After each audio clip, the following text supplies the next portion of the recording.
Saya doakan yang jauh salam hidupnya berkah, rezekinya melimpah, bisa beli sawah, bisa beli rumah, bisa beli umroh. Ya Rabbal Alamin.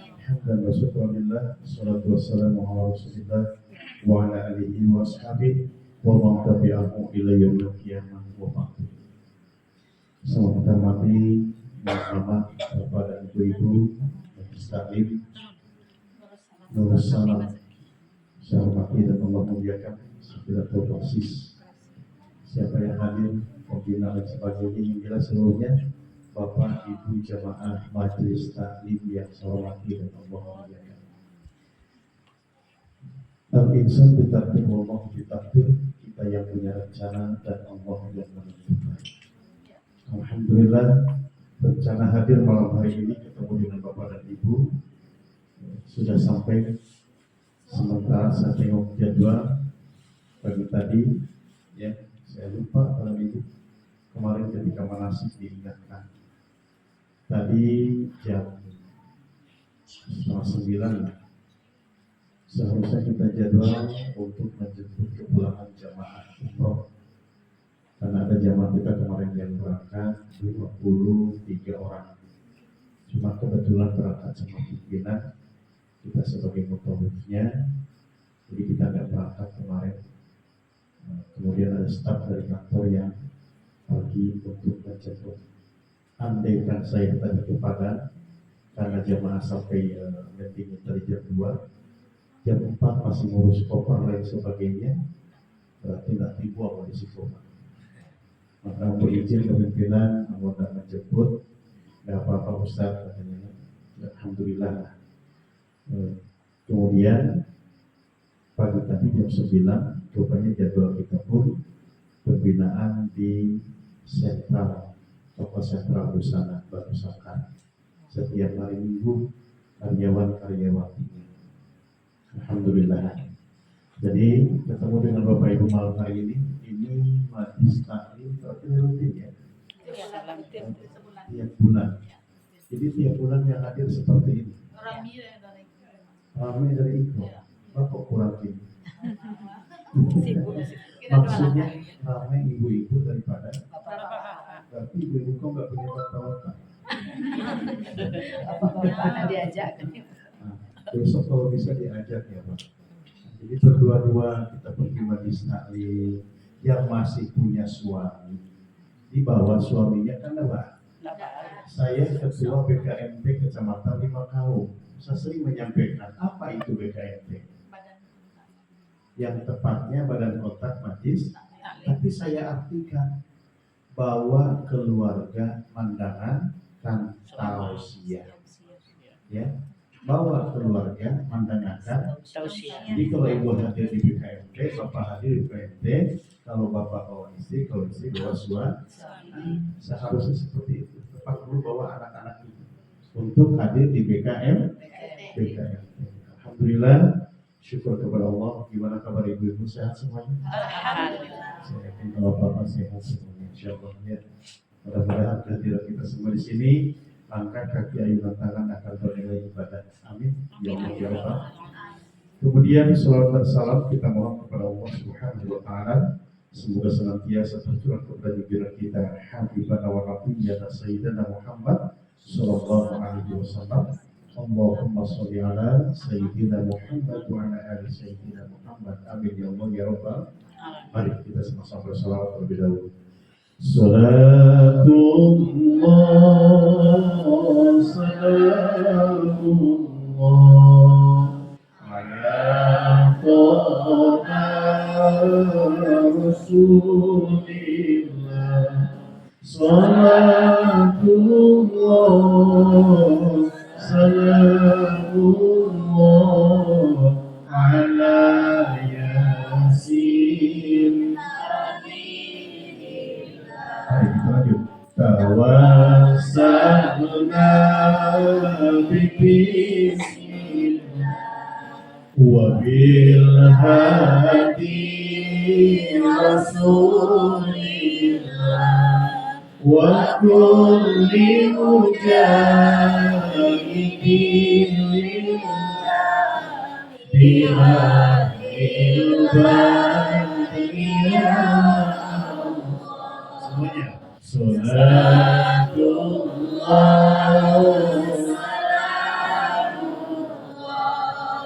ala Toha Salatullah Salamullah ala Yasin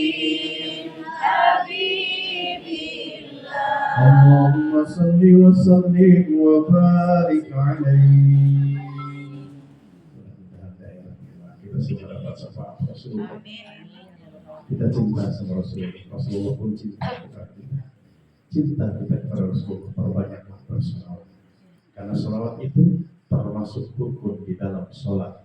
Maka orang yang sholat pasti bersolawat. Coba kita ingat baik-baik bahwa Allah tidak sholat, Allah tidak zakat, Allah tidak puasa. Tapi kenapa kok Allah bersolawat? Innallaha wa malaikatahu yusholluna 'alan nabi. Sesungguhnya Allah dan para malaikatnya bersolawat kepada Nabi. Ya ayyuhalladzina amanu shollu 'alaihi. Wahai orang-orang beriman, bersolawatlah kepada Rasulullah sallallahu alaihi wasallam.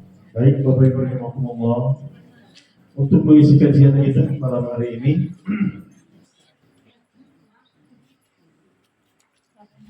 jamnya jam berapa? Sampai jam berapa? Sampai sudah, sampai selesai. Materi kita malam hari ini dua saja. Pertama, kenapa harus sholat? Yang kedua, apa fungsi sholat? Kenapa harus sholat? Yang kedua, apa fungsinya sholat? Kalau boleh tanya, ini satu pertanyaan. Kenapa Bapak Ibu harus sholat? Bapak Ibu sholat kan? Ya. Iya. Kenapa harus sholat?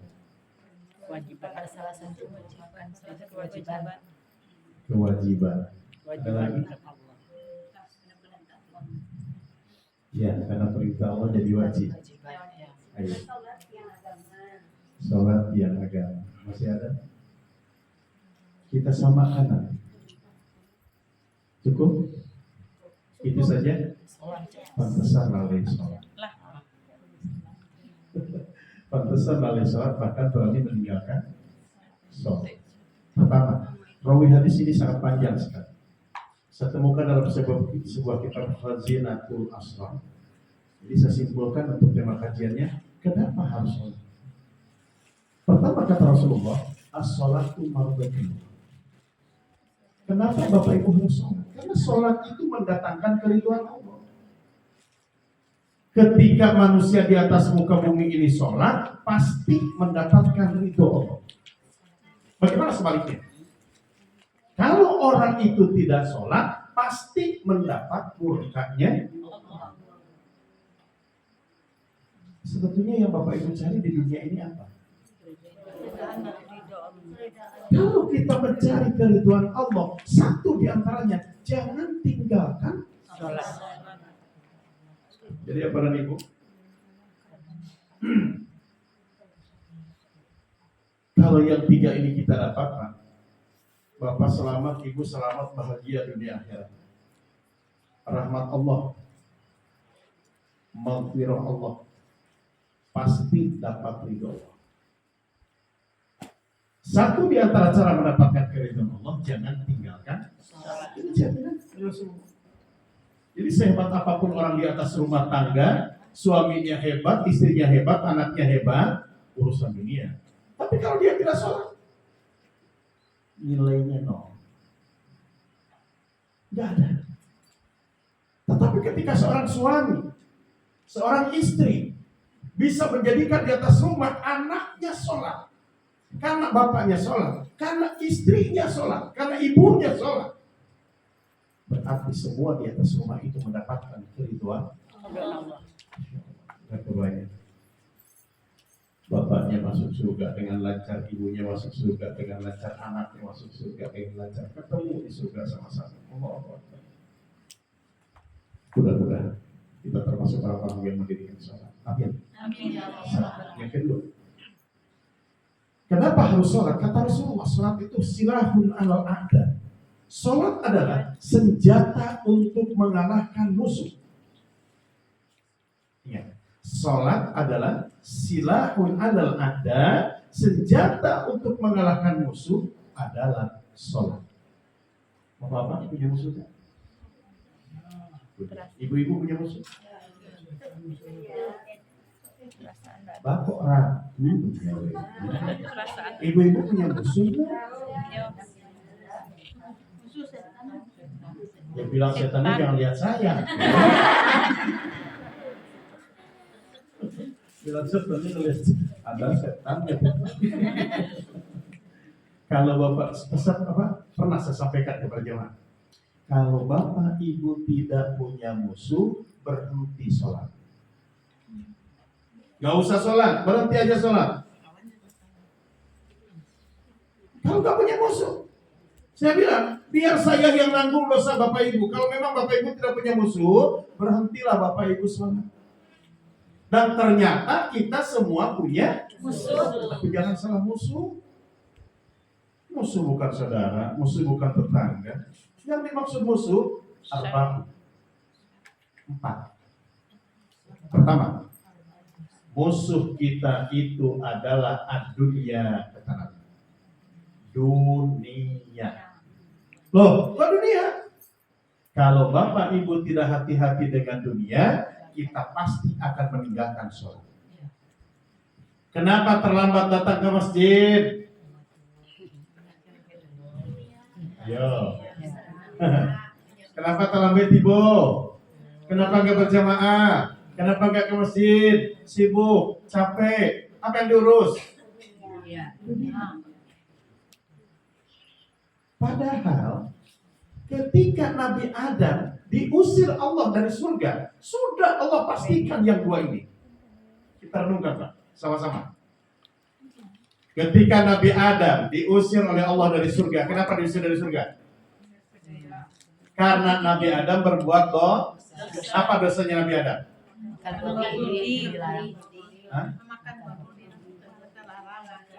Buah kundi.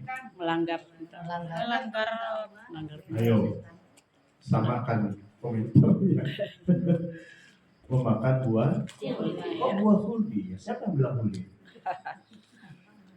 Allah. Kiasan. Kiasan aja. Arti kiasan. Ya Adam uskun anta wa zawjukal jannah wa kula minha ragadan haitsu syi'tuma. Lanjut. Wa la taqraba hadhihi syajarah wa takuna minadh dhalimin. Lamun itu fasilitas Allah aginkan Nabi Adam, ya Adam, hei Adam uskun, diami olehmu anta engkau Adam, wa zaujuka dan istrimu al jannah. Adam, kamu dan istrimu tinggallah di dalam Surga. Silahkan kalian nikmati, makan apa yang kalian inginkan di dalam surga, makan, nikmati semuanya dengan syarat wala taqrabu hadhihi syajarah. Dan cieko jangan kalian dekati. Wala taqrabu hadhihi syajarah, jangan engkau dekati pohon ini. Hadhihi syajarah, pohon ini. Apa nama pohonnya?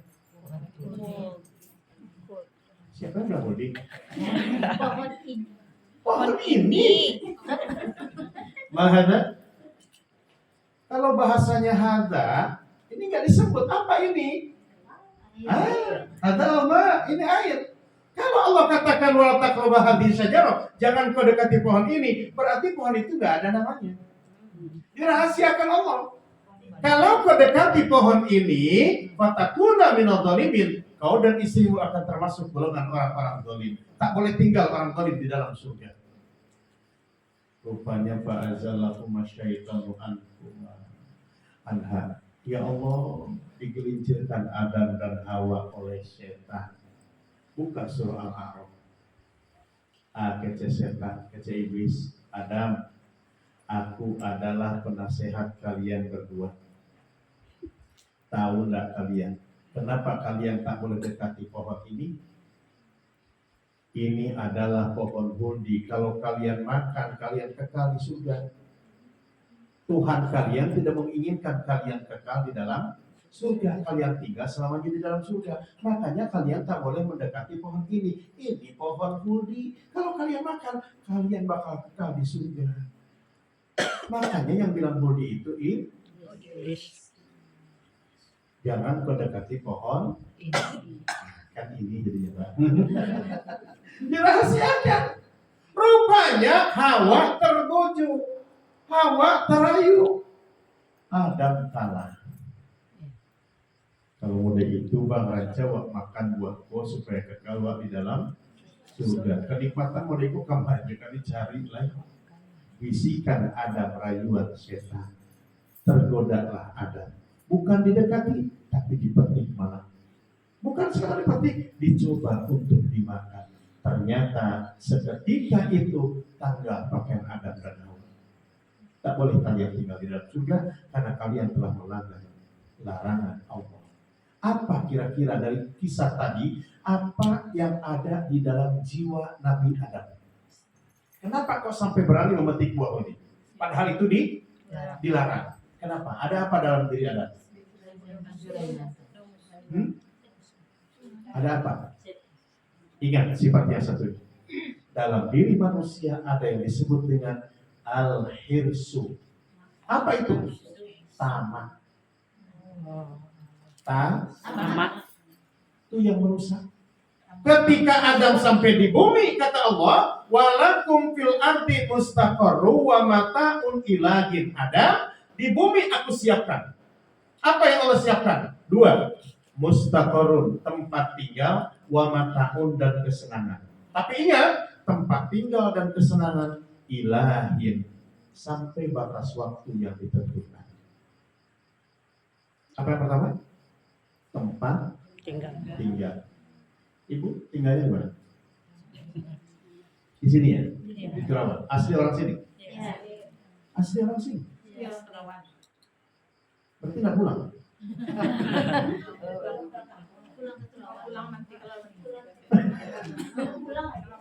Ibu di sini sementara. Ilahin, tadi sudah dibilangin.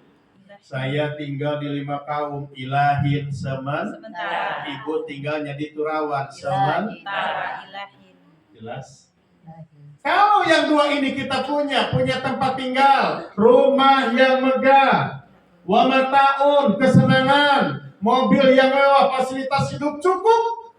Kata Allah, sehebat apapun kamu, sebanyak apapun harta kamu di dunia, yang pasti ilahin. Sementara. Contoh, ibu punya rumahnya sementara, punya mobilnya, punya kadai-kadainya, sawah ladang, suami.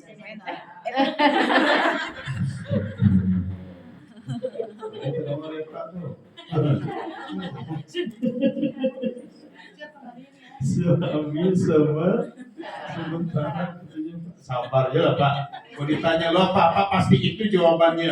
Pasti sama jawabannya. Bapak punya rumah sementara, mobil sementara, sawah ladang sementara, istri pun sama. Cuman siapa duluan siapa kemudian, wallahu. Yang pasti kita di sini sementara. Orang kaya mati, orang miskin mati, raja-raja mati, rakyat biasa mati, bapak-bapak mati, ibu-ibu mati, jamaah ustaz juga mati. ibu di ustaz sementara madu ke ustaz sadok mati. Ya Allah, sementara di sini. Maka dari itu dengan sholat dunia bisa kalah. Sanggup enggak kita di saat muadzin adzan mengingatkan masuknya waktu sholat, tinggalkan pekerjaan kita, ambil air wudhu, berangkat menuju ke rumah Allah untuk sholat. Kalau bisa, berarti kita sudah mengalahkan musuh yang pertama. Kalau tidak bisa, berarti kita belum mengalahkan musuh, justru musuh yang mengalahkan kita. Makanya kalau Bapak Ibu kemarin ketika di Mekah di Madinah yang sudah pergi haji atau umroh, begitu kumandang azan, warung langsung ditutup. Ditutup semuanya. Awal sedang belanja saja disuruh keluar. Disuruh keluar. Tak boleh belanja. Kenapa? Muadzin ada. Sholat. Kok kedai ibu sedang muadzin adzan ramai, tahu ibu kecen. Beko sudah pila. Lalu sampai itu. Wah, ini. Malah Bapak Kores Surawan. Coba siala, ikan dia lah. Aja kurang atau kenapa? Kalah sama bu dunia. Ya Allah, kalau diingat-ingat yang satu ini Bapak Ibu, orang tidak sholat karena dunia sangat amat rugi menurut saya. Kenapa? Karena kita benar-benar miskin, kita tidak punya apa-apa. Di mana kita lihat di saat ruh meninggalkan tubuh ini, tubuh telah ditutup dengan kain, timbul pertanyaan. Hei anak Adam, apakah kamu yang meninggalkan dunia ataukah dunia yang meninggalkanmu? Dan kenyataannya anak Adam inilah yang meninggalkan dunia. Mudah-mudahan musuh pertama kalah. Amin. Dua, kenapa harus sholat? Karena sholat adalah senjata untuk mengalahkan musuh. Dan musuh yang kedua adalah nafsumu. Sebetulnya Pak, kita beruntung Pak. Ibu, kita beruntung jadi manusia. Kenapa? Di dalam diri kita ada dua keistimewaan yang Allah berikan. Apa yang dua itu? Akal dan nafsu. Kalau akal bisa mengendalikan nafsu, hebat manusia lebih hebat daripada malaikat. Tapi ketika nafsu yang mengendalikan akal kalah akal sama nafsu, kal an'am, sama seperti hewan ternak. Bahkan lebih jelek daripada hewan ternak. Tapi mohon maaf, yang satu ini mudah-mudahan tepat. Saya masih ingat pesan Kiai di pesantren. Pak, rupanya akal itu terbagi. Akal dalam diri kita itu 10 katanya Pak. Akal yang 10 dalam diri kita itu dibagi 2. 9 untuk laki-laki, 1 untuk perempuan. Jadi ibu-ibu harus tahu, laki-laki itu banyak akal. Dan Bapak harus tahu, perempuan kurang. 9 apa cie di awal itu iya, banyak laki-laki banyak. Bapak banyak akalnya, yang akan dihidupinnya istri dan keluarga dan anaknya. Makanya dikasih akalnya banyak. Tapi hati-hati cara menggunakannya Pak. Yang kecil ibu-ibu tadi celangnya banyak. Apapun itu jangan sampai kurang. Dan ternyata nafsu dibagi 2. 1 untuk laki-laki, 9 untuk perempuan. Jadi yang banyak keinginannya itu perempuan. Yo. Saya ngelihat ibu-ibu kalau pergi barale, yang dipasang di muka itu bermacam. Kok? Hah? Kok ada mau? TV semua. Ada dipasang. Ada, cie. Di situ ada. Ada dipasang.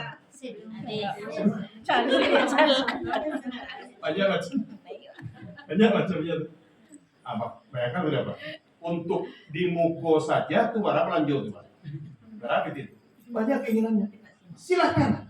Ibu punya keinginan, minta sama suami, tapi keinginan ibu harus yang mampu suami. Jangan suaminya nggak mampu minta aja kayaknya pada suami.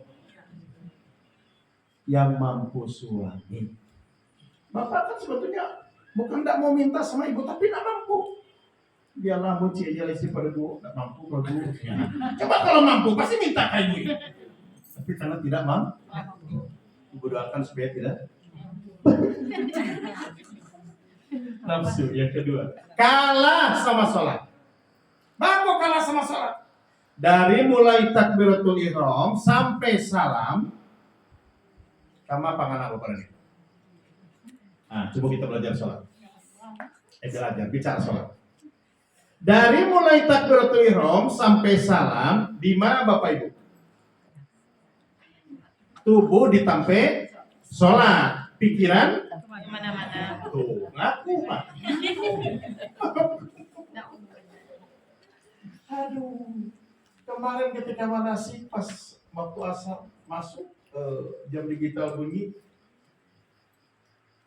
pas mau masuk waktu asar, Ustaz, dari bahasan kita tadi tentang sholat-sholat sunat, ada yang saya bahas di situ kemarin itu bahasan sholat-sholat sunat, dari mulai sholat suruh, sholat duha, tahajud, witir, sampai kepada sholat sunat tasbih, hajatnya, taubatnya. Jadi setelah itu ada 15 menit untuk diskusi dengan jamaah. Lupa pas mau masuk, Ustaz, itu acara supaya khusyuk dalam sholat. Kakek kamu pada ngadi bu. Nah, lamunnya masuk puasa, insya Allah Sabtu depan. Lah, ditunda jawaban. Yang kota, yang ini berat para ibu. Bahas supaya khusyuk dalam sholat itu saya mendapat materi atau ilmu dari kiai. Ketika kita sedang sholat, kalau Bapak Ibu bisa mengisi tempat yang 7 di dalam sholat, insya Allah ada kehusuan dalam sholat. Saya katakan bukan khusyuk, ada kehusuan. Mudah-mudahan khusyuk. Kita terus mencoba dan terus mencobanya. Tunggu dulu. Tuh, mana yang 7 tuh Pak? Pertama, makom munajat. Tempat kita bermunajat itu sebelum sholat. Kenapa? Karena tempatnya di niat. Niat. Kenapa begitu sampai di tempat sholat tidak langsung Allahu Akbar? Kenapa berdirinya dirapihkan dulu? Tengok jari kakinya menghadap kiblat enggak? Tenangkan jiwanya, tenangkan hatinya, baru siap untuk takbiratul. Kapan itu? Setelah berdiri tegak dan lurus. Berarti sudah tenang. Siap setelah itu, karena niatnya sudah dipasang.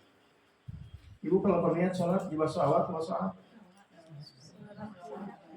Di basuh awal niat sama ada Pak. Tapi dari mulai takbiratul ihram sampai salam jadi ganti di basuh awal. Tuh. Sengaja aku sholat subuh 2 rakaat menghadap kiblat makmum karena Allah. Angkat tangan. Diangkat. Laki-laki Pak. Perempuan diangkat. Kalau tidak diangkat, Pak Ustaz, tidak ada. Tidak ada. Coba ibu kalau melihat orang-orang sholat di Mekah, maaf. Awas sholat di sampingnya. Allahu Akbar. Kalau ada imam di situ, mau itu bakal gitu. Justru jadi panggil yang kemarin lain, tak perlu film secara pandai. Awalnya biasa mereka mengangkat tangan ini dapat pahala Pak. Namanya sunnah ayat dalam sholat. Angkat, diangkat tangan. 1 di sini, 2 mau ruku, 3 bangun dari ruku, 4 setelah tasyahud awal berdiri angkat tangan. Dapat apa? Oh, tidak diangkat, tidak ada. Nah, yang wajib itu membaca takbiratul ihram. Tapi kalau Bapak Ibu lah biasa mode iko, lah biasa Bapak Ibu mencari pahala. Jadi ketika ada orang yang tidak diangkat tangannya itu kaget, kawan. Apalagi seorang imam. Allahu Akbar. Nampak benar ya Bapak. Mana diangkat tangannya? Karena kita sudah Terbiasa. laki-laki di bawah ini perempuan. 1 niat, 2 disebut dengan makom muharram. Di mana tampaknya makom muharram? Ketika Bapak Ibu telah mengucapkan takbiratul ihram, tanamkan dalam hati dan pikiran kita, haram hukumnya mengingat selain daripada Allah. Nah, penting. Ayo. Yang mengatakan haram siapa? Awak yang sholat. Wah, tanamkan prinsip itu dalam hati dan pikiran kita. Saya tidak boleh mengingat selain daripada Allah. Bacanya, jangan putus bacaan sholat. Pertama setelah takbiratul ihram kita baca apa? Setelah takbiratul ihram kita baca apa? Wajah. Iftitah. Iftitah. Kabiro. Oh, kebiro. Ikita. Doa Kita. menurut istighfar. Di situ ada namanya makom tawajuh. Tampe nan katigo harus Bapak Ibu isi. Ketika mengucapkan inni wajjahtu, sesungguhnya kuhadapkan muka. Kemari. Muka, hati. Muka menghadap kiblat, hati kepada Fatoros samawati wal kepada Dat yang menciptakan langit dan bumi. siapa? Allah. Pasti ke sana larinya. Jadi kalau Bapak Ibu mengucapkan sedang doa kita tadi, inni wajjahtu lillahi Fatoros samawati wal pasti kuhadapkan muka hatiku kepada Dat yang menciptakan langit dan bumi. Mukanya menghadap kiblat, tapi hatinya kepada Dat yang menciptakan langit dan bumi. Aduh, Ustaz, kalau mau itu baca ini. Ini enggak nampak doh. Enggak sama dia Tuhan Allah. Siapa punya Tuhan Allah? Tuhan kita Allah, Dat yang menciptakan langit dan bumi. Kalau Islam sudah cukup, imannya sudah mantap, timbul yang ketiga. Apa ihsan? Di saat Bapak Ibu sedang sholat, ihsan itu harus ditanamkan dalam jiwa kita. Apa itu ihsan? Kebaikan. Anta budallah ka annaka taro, fa illam takun taro fa innahu yaroka. Di saat Bapak Ibu sedang beribadah seakan-akan Bapak Ibu melihat Allah. Tidak sanggup deh Ustaz. Kalau kita tidak sanggup, yakinkan dalam hati kita bahwa saat kita sedang sholat, Allah lihat kita. Lai ado perasaan itu dalam sholat. Kalau ndak ado, sulit untuk khusyuk. Apalagi sholat-sholat. Kalau sholat seorang bisa tagogeh, Wak. Kok pendek, kok panjang. Kenapa?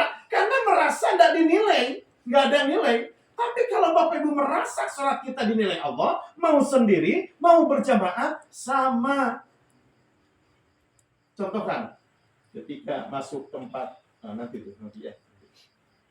Yang keempat tadi ya, tawajuh. Tanamkan dalam diri kita. Lewat doa iftitah, lanjut yang kelima, yang keempat ya. Apa itu? Tempat namanya makom mutakalam, tempat berbicara. Ada dalam sholat tempat berbicara. Mana? Di saat Bapak Ibu membaca surah Al-Fatihah, Bapak Ibu sedang berbicara dengan Allah. Bismillahirrahmanirrahim. Alhamdulillahirabbil alamin. Allah jawab, hambaku telah memujiku. Setiap ayat yang dibaca Allah jawab. Makanya lebih bagus bacanya seayat-seayat. Tiba sholat tarawih, Pak. Ada yang cie-ongo. Cie-ongo. Tahu gongo? Baik. Cie-ongo. Bismillahirrahmanirrahim. Alhamdulillahirrahmanirrahim. Dolin. Ngeri kita ngelihatnya. Allahu Akbar. Baca Fatihahnya. Bismillah, cek. Dolin. Baca dengan baik-baiknya sekemampuan kita. Maka jangan berhenti belajar membaca Al-Quran. Minimal dari sekian bacaan sholat itu, Fatihah jangan sampai tidak tahu artinya. Nah, senang Bapak Ibu cara membacanya di saat sholat. Coba saya baca ayatnya, Bapak Ibu artikan ya. Alhamdulillahirabbil dari sini. Bismillahirrahmanirrahim. Alhamdulillahirabbil alamin. Ar-Rahmanir Rahim. Maliki yaumiddin. Iyyaka na'budu wa iyyaka nasta'in.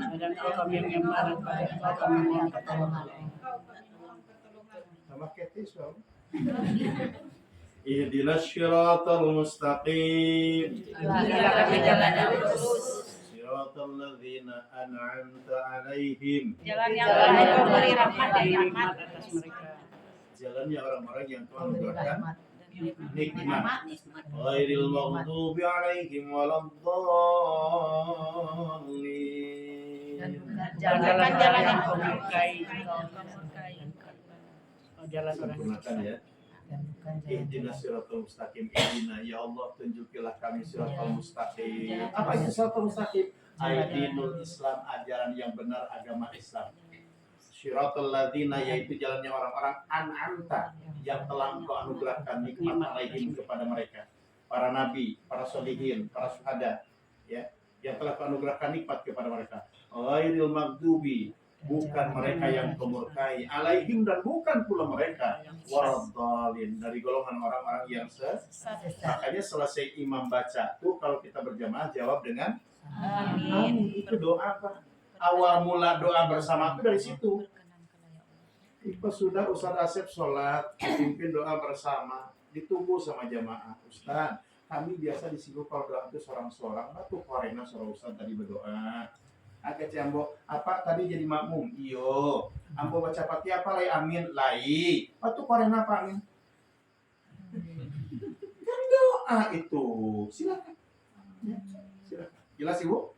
Masuk tempat yang kelima, di mana? Makom musyahadah. Yang keenam, muqarabah. Musyahadah di saat kita sedang ruku, muqarabah di saat kita sedang sujud. Pertanyaan ambo ke apa aja Ibu? Apa tujuan Bapak Ibu ruku dan sujud dalam sholat? Apa tujuan? Apa tujuan Bapak Ibu ruku dan sujud dalam sholat? Ayo. Ini supaya senang rukunya, supaya senang sujudnya. Ya, menyembah Allah, merendahkan diri. Apa tujuan ruku dan sujud? Dua saja. Ketika Bapak Ibu ruku, Bapak Ibu lihurmatillah. Bapak Ibu sedang hormat kepada Allah. Makanya tidak boleh hormat kepada manusia dengan cara ruku, karena itu hanya kepada Allah. Ketika Bapak Ibu sujud, tujuannya apa? Lita'zimillah, untuk mengagungkan Allah. Ikut ke manusia sujud nggak boleh. Ruku hanya kepada Allah, sujud hanya kepada Allah. Lita'zimillah, lihurmatillah ruku, lita'zimillah, untuk mengagungkan Allah dengan sujud. Maka sujud itu disebut dengan maqam muqarabah, tempat di mana kita dekatkan diri kepada Allah.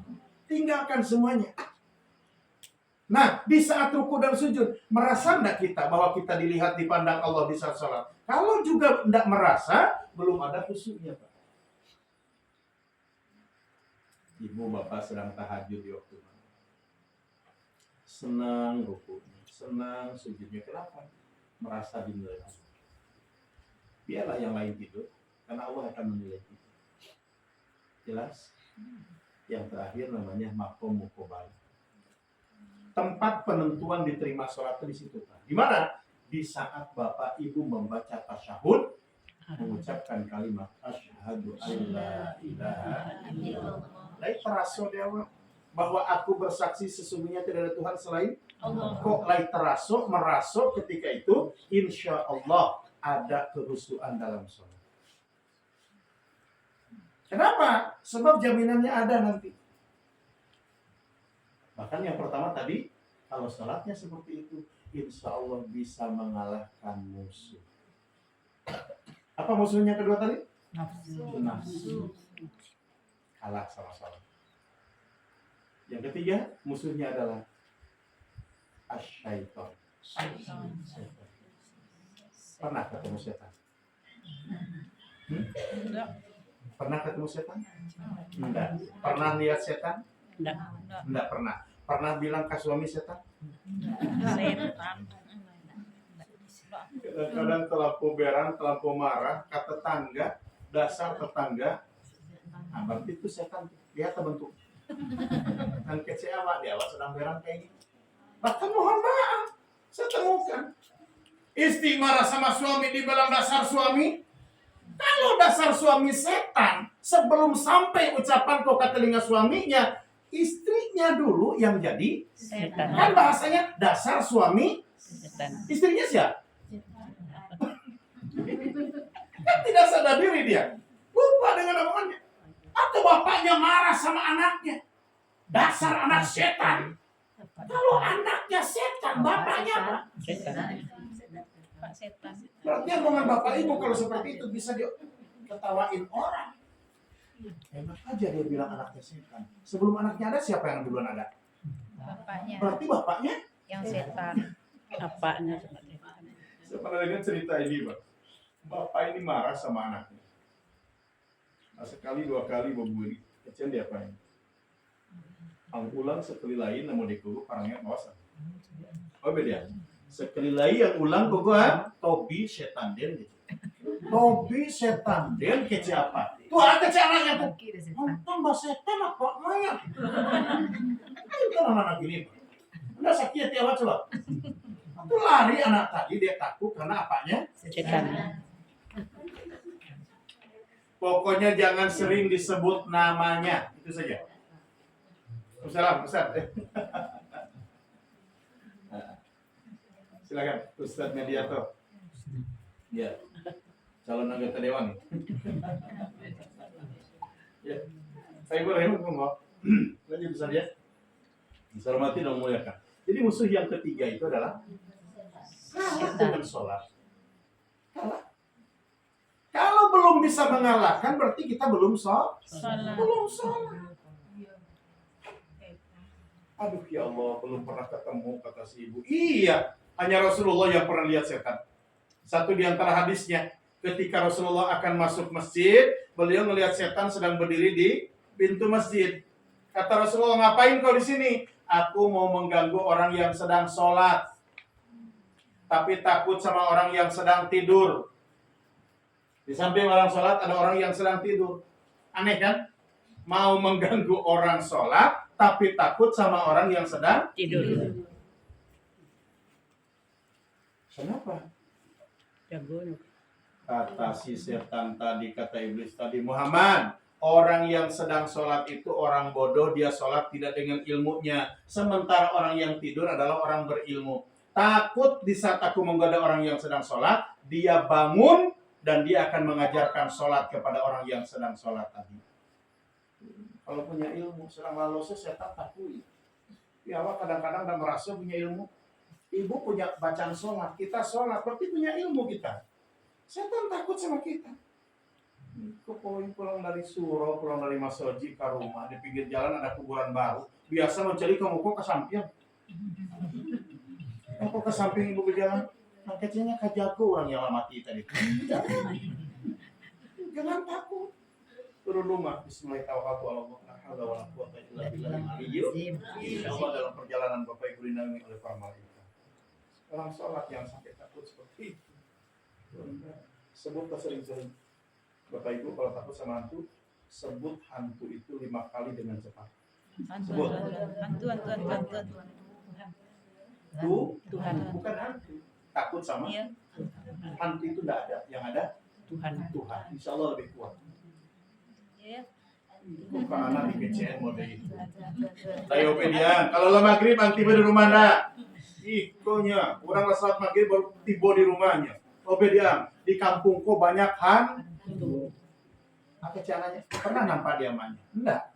Kan aneh tuh. Banyak hantu tapi enggak pernah. Aja ado-ado aja ke si ibu. Tuh kecian ke anakku, nak. Nah, itu maksudnya deh. Ya. Maghrib udah sampai di rumah. Kamu harus sholat maghrib. Karena kita takut sama Tuhan, bukan sama Hantu. Jelas Bu? Musuh yang ketiga syaitan. Setan. Yang keempat syaitonul insi. Musuh yang paling berat. Bentuknya manusia tapi dalamnya. Kenapa? Karena tidak Gitu. Syaitonul insi, setan manusia, bentuknya manusia tapi dia tidak sholat, maka jiwa di dalamnya Setan. kata Rasulullah. Kalau kita sholat, yang 4 ini kalah. Dunia ibu tinggalkan, nafsu ibu kendalikan, setan pun lari. Setan manusia tidak ada dalam diri kita. Kenapa? Karena kita sholat. Tapi kalau tidak sholat, musuh yang 4 ini akan selalu bersemayam di dalam diri kita. Itu apa yang mengendalikan? Tidak bisa dengan zikir dan doa. Harus dengan sholat. Jelas? Jelas? Jelas. Pertama, kenapa harus sholat? Karena sholat mendatangkan keridhaan Allah. Yang kedua, kenapa harus sholat? Karena sholat Senjata senjata untuk untuk mengalahkan Musuh. musuh kita. Ada 4. 1, Dunia, 2, nafsu, 3, setan, 4. setan dan insi. Maka tadi saya bilang, kalau Bapak Ibu tidak punya musuh, berhentilah punya musuh. Sama. Tapi jangan salah, Musuh. ikut tetangga dijadikan Musuh. musuh. Bahkan kadang-kadang saudara dijadikan Musuh. itu bukan musuh, tapi saudara kita. Yang musuh itu yang tadi. Ustaz, kalau gitu nggak boleh kita kayu. Yang melarang kita kayu siapa? Sudah dipastikan Allah. Wabtaghi fima atakallahu darul akhirah wa la tansa nasibaka minad dunya. Cari akhirat. Jangan tinggalkan bagianmu di dunia. Tapi bahasanya bagian, Pak. Nasibaka. Kalau bahasanya bagian, berarti tidak banyak. Contohnya, air ini 1 gelas akan diminum oleh 10 orang. Gimana kira-kira? Haruskah saya minum semuanya? Kalau saya minum semuanya apa namanya? Tamak. Kita punya bagian masing. Tapi di saat mencari seakan-akan untuk awak saya sadok. Pernah ibu dengar kisah? Bukan kisah ya, mungkin cerita. Untuk sebuah contoh. Penjual kopi dengan penjual es. Pernah ibu dengar? Saya cuma nanya dulu cerita ini. Belum. Orang yang menggalai es kok tidak pernah iri terhadap orang yang jualan. Kenapa nggak iri? Pagi-pagi orang yang jualan es kok berjalan dari rumah. Jam 10, jam 9 dia sudah jalan dari rumah menuju ke sekolah untuk mengejar waktu istirahat. Karena di sekolah anak-anak istirahat banyak yang beli es. Ibu di tengah jalan hujan turun. Labe hujan. Berhentilah dia di pos kamling. Tidak bisa melanjutkan perjalanan. Kecuali hari lah jam 10 lewat. Anak-anak lah sementara kamasulunya sudah istirahat. Kecil si bapak tukang es. Biarlah kalau ini rezeki ambo. Sampai waktu duhur tidak berhenti hujan. Rupanya di seberang jalan ada warung orang jualan kopi. Setiap orang berhenti. Tahu ibu. Tuh, coba. Nggak ada di dalam hatinya. Pak, aku nggak jualan kopi hari ini yang gue.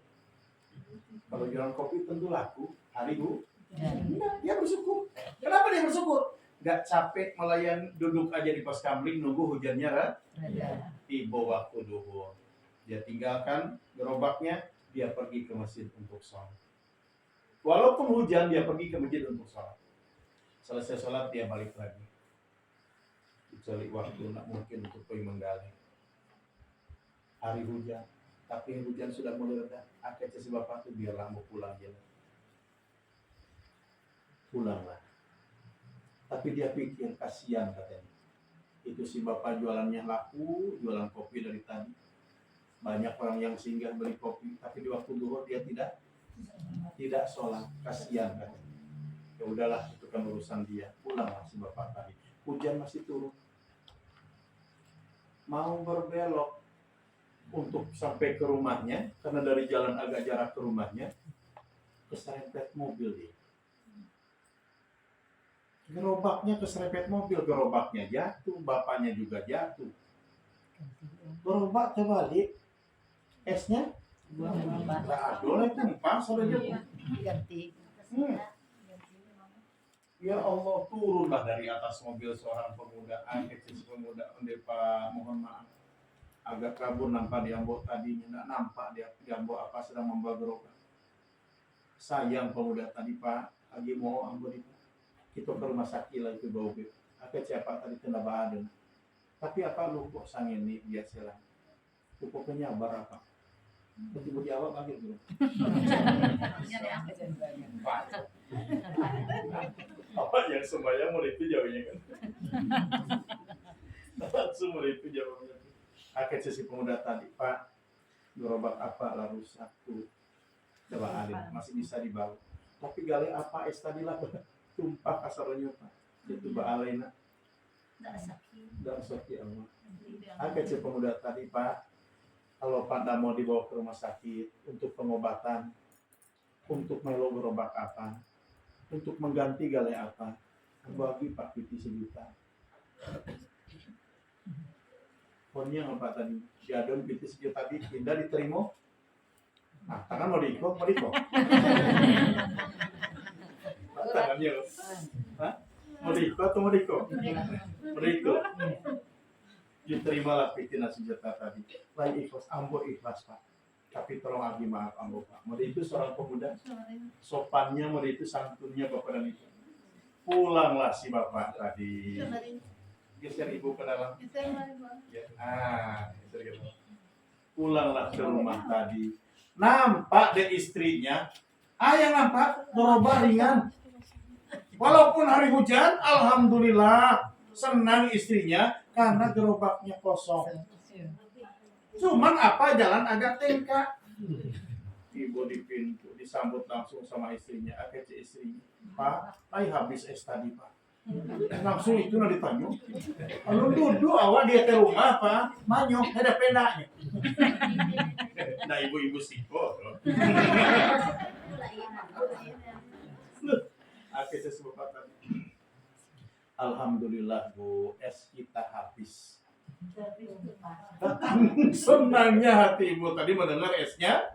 Kalau habis esnya tuh dapat uang 300.000. Double belanjanya tuh. Akhirnya si bapak tadi Bu, mau ikut ceritanya. Diceritalah kejadiannya sejak dia berangkat sampai esnya nggak laku, sampai dia disenggol mobil, diceritakan. Yang terakhir akhirnya Bu dan pemuda itu ngasih uang sama saya 1 juta. Onde alhamdulillah Pak, kalau bisa mau itu lucu lagi. Biasa 300 kalau habis esnya pulang, Iko membawa Piti. Nah dipikirkan suaminya mau kiri sebagainya. Karena panganannya Piti. Bapak tuh nggak iri melihat tukang kopi laku jualnya, nggak iri. Kenapa? Rezeki sudah diatur. Yakin? Yakin. Maka yang ketiga, kenapa harus sholat? Karena as-sholatu barakatun fil rizki, kata Rasulullah. Sholat itu mendatangkan keberkahan dalam rezeki. Ibu rezekinya mau yang banyak atau yang berkah? Berkah. Setiap yang berkah pasti banyak. Tapi tidak setiap yang banyak. Ingat baik-baik. Setiap yang berkah pasti banyak. Tapi tidak setiap yang banyak itu berkah. Kenapa? Apa itu berkah? Ziyadatul khair fi kulli syai'. Yang disebut dengan berkah itu tambah-tambah kebaikan di dalam sesuatu. Segala sesuatu jadi kebaikan. Karena Bapak mencari rezekinya, dapat rezeki yang berkah, diberikan ke istri, istrinya senang. Sholatnya nggak tinggal karena rezeki yang dimakannya berkah. Diberikan sama anak, anaknya nggak tinggal sholat. Kenapa? Karena rezeki yang dimakannya berkah. Itu kalau dihitung, tadi saya ada baca berita. Wakil DPR RI kekayaannya 365 miliar. Ibu sih kagetnya. Mana kaget? 365 miliar kekayaannya. Itu kalau dimakan 7 turunan habis nggak? Enggak. Jadi kalau masih korupsi juga, kan aneh itu. Kenapa? Nggak usah aneh, karena tidak berkah. Tapi kalau berkah, saya masih ingat apa Ibu, Allahu Akbar. Sebelum saya masuk pesantren, ketika saya kelas 3 SD, pindah saya dari tempat tinggal ibu ke tempat nenek. Di tempat nenek lah saya sekolah. Nenek punya anak waktu itu 10 anaknya, 11, yang satunya meninggal, 10. Jadi yang seumuran dengan saya, paman itu, ada bertiga orang lah, misalnya yang kelas 2, kelas 3 gitu ya, kelas 5. Saya waktu itu kelas 3 SD. Allahu Akbar. Kalau ingat sekarang pada ibu, setiap pagi kami sarapan itu, nasi yang 1 piring itu ditumbuk dengan ubi atau ditumbuk dengan pisang. Saya mengalami itu pada ibu. Dimakan sama-sama mau pergi sekolah, nikmatnya luar biasa. Lai bau piti belanjo, nah ada gitu lanjut. Jalan kaki pergi untuk sekolah menuntut ilmu, tapi hati kon tabaan, senang dan bahagia. Coba anak ibu kini pergi sekolah aja ada gitu belanja. Enggak baik sekolahnya.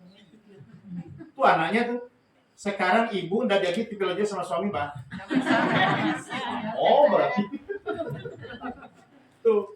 Ya Allah, Rabbi para ibu. Kenikmatan terasa ketika itu. Ada keberkahan rasanya dalam hidup. Biarlah sedikit tapi berkah. Tentu keinginan kita kan banyak. Apalagi kalau banyak dan berkah. Itu yang diharapkan. Makanya kalau kita minta rezeki kepada Allah, gimana mintanya? Rezeki yang berkah. Allahumma inni as'aluka rizqan wasi'an halalan thayyiban mubarakan. Ya Allah, berikanlah kepada kami rezeki yang lapang, rezeki yang luas, baik dan berkah ya Allah. Ya, baik dan berkah. Mudah-mudahan Allah berikan kepada kita. Amin ya rabbal alamin. Maka Bapak Ibu, kemarin saya ketika di satu tempat membahas tentang keistimewaan istighfar. Ini luar biasa Bapak Ibu. Saya selipkan sedikit. Pesan Rasulullah, karena setiap sudah salat kita istighfar ya. Man lazimal istighfar ja'alallahu min kulli daikin makhraja wa min kulli amin faraja wa yarzuqhu min haitsu la yahtasib. Amalan ini saya tanya, biasanya ibu-ibu kalau kita istighfar tujuannya apa? Kenapa Bapak Ibu istighfar? Kenapa Bapak Ibu istighfar? Karena banyak Dosa. Untuk apa Bapak Ibu istighfar? Memohon Ampun. Tetapi dengan istighfar ini ada 3 jaminan dari Rasulullah. Apa itu? Setiap kesempitan diganti dengan kelapangan, setiap kesusahan diganti dengan kemudahan. Allah siapkan rizki yang tidak disangka-sangka. Tidak ada tujuan ke sana, tapi ternyata dari amalan istighfar itu bisa mendatangkan 3 hal ini. Mohon ampun kepada Allah, minta maaf kepada kita semua. Kalau Bapak Ibu ada kelima kaum ke Manunggal atau sholat di Masjid Al-Ihlas Simpang Manunggal, boleh singgah ke rumah saya. Singgah. Saya tidak punya kebun Bapak Ibu, saya tidak punya sawah, saya tidak punya kedai, saya bukan PNS. Tetapi ketika Allah sudah berkehendak, tidak satu orang pun yang bisa menghalangi kehendak Allah. Saya diuji 2016 itu. Apa ujiannya? Salah seorang jamaah dari Padang datang ke rumah. Dipanggil mertua. Keduanya. Panggil istri sampai di rumah. Apa yang disampaikannya? Bapak, Ibu, dan istri Ustaz, ambo sengaja datang di Padang. Kami minta izin kapan ini. Ambo ingin pergi umroh ya Ustaz. Ambo ingin pergi umroh ya Ustaz. Kami minta izin kapan? Ke siapa? Cuma dia beliau meninggal 3 bulan yang lalu, mertua. Dan tertampung dia terpaksa. Apa ini rumput? Coba saking senang. Istri Ustaz gimana? Bu, syukur alhamdulillah bau lah Ustaz itu. Belum pernah omong. Tapi ngisi-ngisi materi kegiatan untuk pergi haji dan umroh sering tapi belum pernah kesana. Langsung diletakkan kwitansi. Lah ambo bayi ingin kue jambo kwitansi barat kwitansi itu Bu 32 juta baru berarti berapa seorang 6 balik ambo dia nggak tahu seminggu setelah itu datanglah kopernya alat-alat lain sebagainya datang rupanya waktu yang ditentukan hari ini dijanjikan tuh nggak jadi berangkat sudah itu tiba kabar bisa berangkat dengan syarat nambah 2 juta. Ke Ciambo ke hamba Allah tuh, Ibu kalau nambah 2 juta nggak usah. Rupanya nggak lama sudah tuh dapat kabar bosnya ditangkap di Jakarta. Yang heboh kemarin, apa tuh travel? Chris travel, kamu dengar Pak? Chris travel. Sampai hari ini masih di penjara. Nggak jadi seberapa. Sebulan setelah itu, tibalah hamba Allah ke rumah. Mengajak saya untuk gabung di travel umroh. Akhirnya saya mau dalam hati yang petang dilun selesai kalau tiba cek lain. Kan gitu dalam hati itu. Nah, rupanya Bapak dan Ibu. Apa kata beliau? Ustaz, kalau Ustaz setelah gabung dengan saya ini bisa dapat jamaah 2 orang, Ustaz saya berangkatkan umroh. Besoknya langsung saya telepon hamba Allah, ibu yang telah mendaftarkan saya. Apa kata beliau? Kalau gitu dapat adik Ustaz, saya bawa adik saya untuk pergi umroh. Langsung beliau daftar. Mohon maaf, ketika itu beliau transfer uang 10 juta, langsung kamu daftarkan. Daftarkan jamaah 2 orang. Akhir saya Ustadz tuh yang ngajak saya umroh, Ustadz minta datanya, kita bikin paspor. 2008. Rupanya Ambo jadi petugas Bapak Ibu sebagai tour leader ketika itu. Poi kan nama bayi nama tuh. Di bayi mana wah? Rupanya setelah 2008 balai Bapak Ibu. Mohon ampun kepada Allah, minta maaf kepada kita semua. Ini untuk contoh ya. Saya juga tidak tahu ya. Tapi Allah yang Maha tahu kepada Ibu.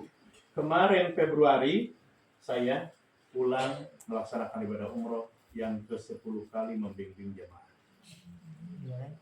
Kalau Allah sudah berkehendak, jangan ragu. Tidak perlu banyak rezeki itu, yang penting berkah. Karena kita tidak tahu rahasianya. Kapan, siapa, dari mana. Kita hanya diperintah untuk beribadah. Jelas Ibu? Sibuk Bapak Ibu ngurus dunia sampai meninggalkan sholat, sampai meninggalkan ibadah. Tidak ada keberkahan dalam rezeki. Andaikan kita mati, apa yang kita bawa? Rumahnya dibawa? Mobilnya dibawa? Kekayaannya dibawa? Enggak. Andaikan tidak ada sholat, tidak ada amalan sama sekali yang akan kita bawa. Indah seluhat seluruh amali. Oh ida pasadat seluruh amali. Kalau sholatnya baik, amal yang lainnya pun Baik. kalau sholatnya rusak, amal yang lainnya pun Rusak. kalau tidak sholat, nggak ada amalannya, nilainya nol. Berikan. Maka sholat, kenapa harus sholat? Karena sholat bisa mendatangkan keberkahan dalam rezeki. Jadi kalau ada yang bilang sholat bisa merubah hidupmu, betul itu. Betul itu. Ya. Orang yang tidak sholat pun dirubah hidupnya oleh Allah.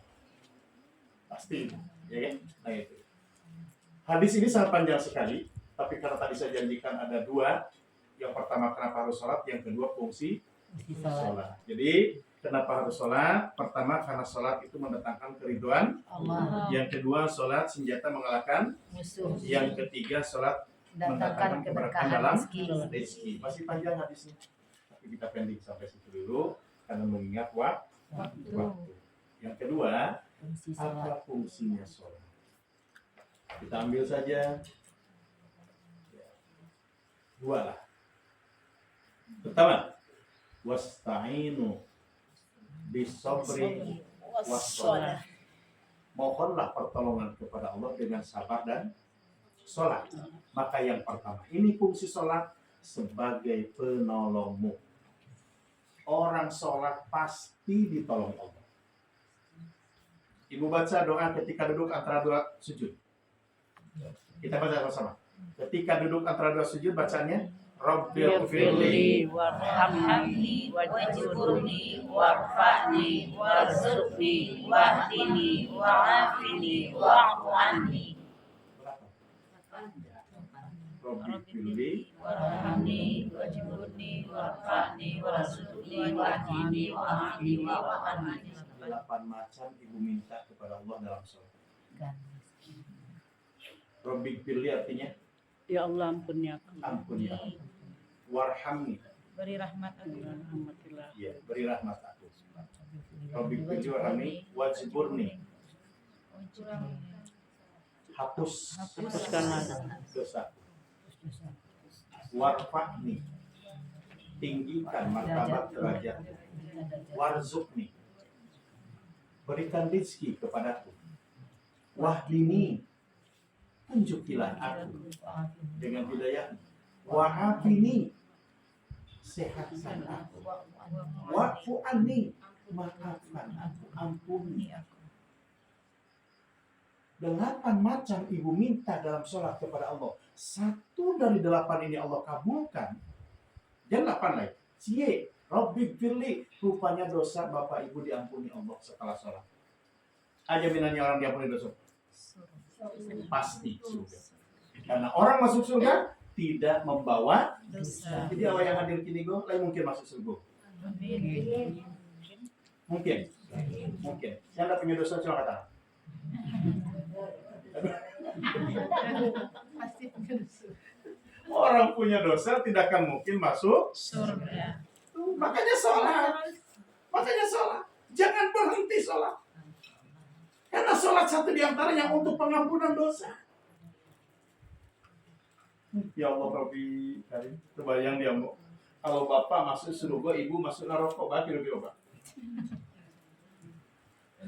Ibu kapan aja ibu ke neraka? Oh enggak sih.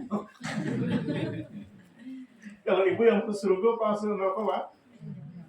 Ibu jemput Pak?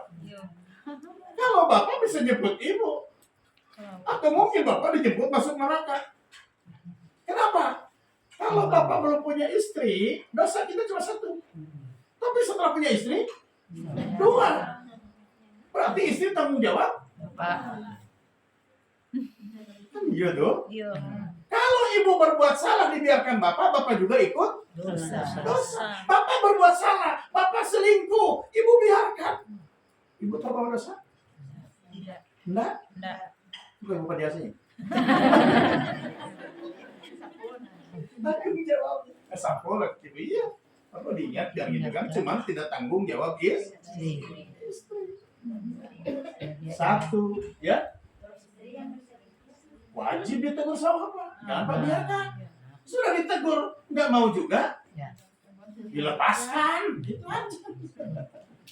Memang faktor yang dua ini Pak ya, faktor dua ini di pengadilan agama yang sangat mencuat ya. Satu faktor ekonomi, kedua faktor selingkuh. Yang banyak selingkuh laki-laki atau perempuan? Biasanya selingkuh. Kalau Pak dilawan gitu. Baik, yang pertama fungsi sholat sebagai penolongmu. Yang kedua dalam surah Al-Ankabut ya, surah ayat berapa nih? Inna sholata tanha ini fungsinya. Kenapa saya sampaikan tadi sholat kita harus belajar khusyuk? Karena jaminan sholat khusyuk itu adalah mencegah perbuatan keji dan Mungkar. Jadi kalau ada ibu yang nanya, Ustaz, kadang-kadang aneh ya. Dia lagi sembahyang, mereka masjidnya, tapi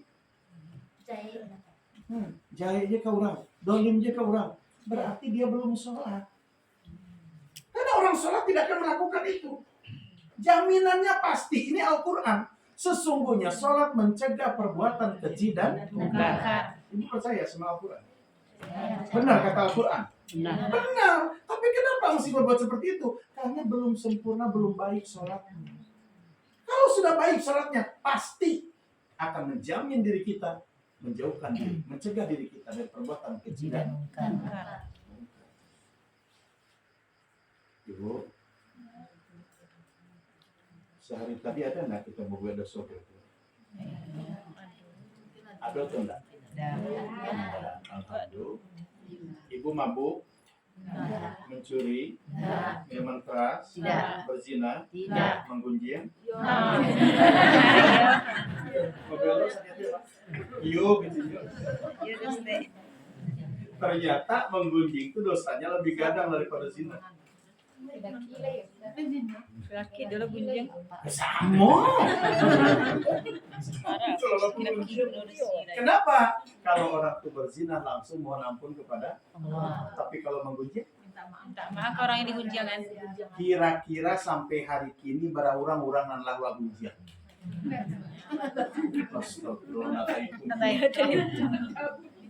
Makanya nilai dalam Islam itu ada dua. Ada yang baik, ada yang lebih, baik. ada yang jelek, ada yang lebih. Buruk. Tuh, mana yang baik contohnya? Bu, kalau Ustadz rajin ke masjid nilainya Baik dulu. baik apa lebih baik? Lebih baik. Baik apa lebih baik? Lebih baik. Lebih baik. Kalau jamaah rajin ke masjid nilainya baik apa lebih baik? Lebih baik. Kita ulang. Berarti kalau Ustadz rajin ke masjid nilainya Baik. baik karena dia seorang. Ustaz. Tapi kalau jamaah rajin ke masjid itu lebih Baik. Sekarang kalau jamaah indah ke masjid nilainya jelek apa lebih jelek? Jelek. Kalau Ustadz indah ke masjid Lebih jelek. kalau awak nak ke masjid jelek. Tapi kalau Ustadz nak ke masjid Lebih jelek. Lebih jelek. pasti digunjing. Oh, Ustadz. Ustaz. Padahal ini nak ke masjid. Ustadz dan dibaca. Pakai senyum. Baca ke masjid. Nggak aja tangan menunjuknya aja mulut ya. Kak Ustadz nak ke masjid sih ya. Istighfar. Astagfirullahaladzim. Maka dengan sholat mudah-mudahan dapat mencegah perbudakan mudah-mudahan tercegah dari perbuatan keji dan dan mungkar. baik. Itu saja yang perlu disampaikan. Ada waktu kurang lebih 7 atau 10 menit. Silakan. Ada apa? Ada pertanyaan dari